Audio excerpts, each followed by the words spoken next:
Hi, Chris here. Welcome to 365 Days of Healing with My Health. Today is all about animal totems and what animals mean for you when you see them on a walk or in the wild or just basically around the traps. And what we've got here today is some beautiful rock wallabies. And what we're talking about in particular with rock wallabies is what do they actually mean. So when you're thinking about totems or mythos or history, what we're talking about is what that animal represents. So with a beautiful rock wallaby, we're talking about them with regards to what they mean to us.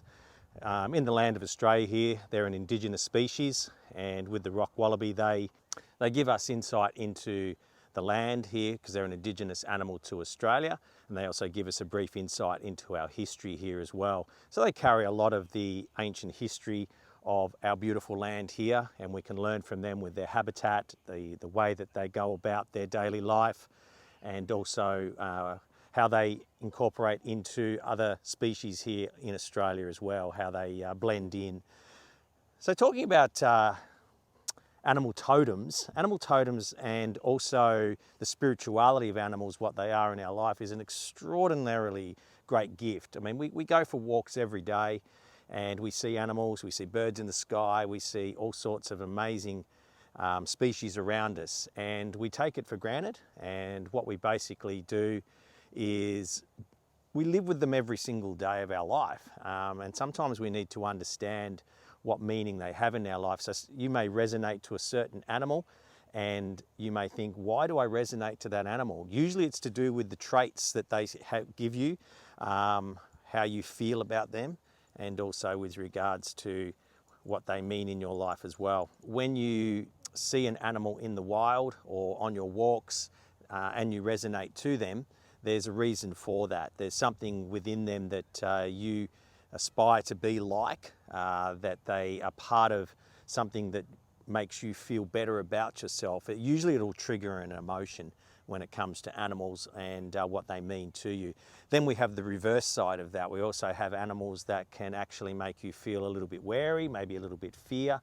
And obviously we need to acknowledge that as well. Is that something that you need to work on for yourself? Is that something that you need to go a little deeper and work out that there's some blockages in your life? So the animals are there to assist us and help us, not just be something in the wild that naturally lives there.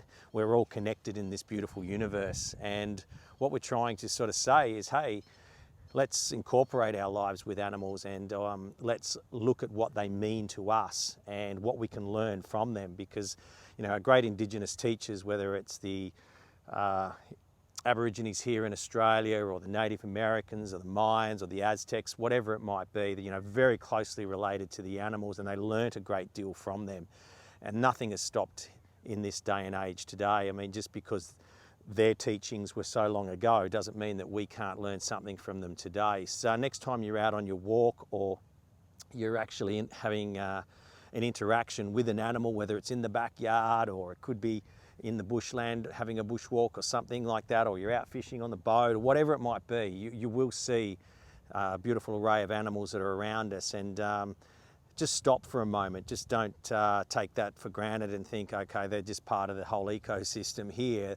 There is a connection between us and them that is very important, and we should never lose that lineage.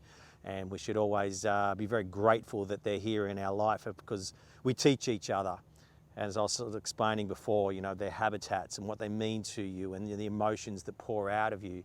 So that's all we're trying to say to people today is when you're next time around your animals, just stop for a moment, observe, watch, take it in, and see how it affects you and what messages come through. So in this great country of ours, there's plenty of species of animals, so get out there and enjoy it. We'll talk to you again soon.